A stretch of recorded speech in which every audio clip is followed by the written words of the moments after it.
Hello guys, in today's video I'm gonna show you how to turn on create public threads on your accounts on Discord. On role settings, easy and quick. First click here and now click settings. Now click role, click here. Now click permissions. Here as you see you'll find here create public threads. Click on it and click save and it will be saved, and that's it.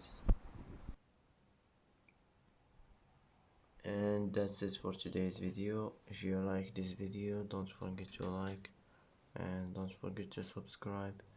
I hope this video is helpful for you, and thanks for watching till the end, and see you in the next video.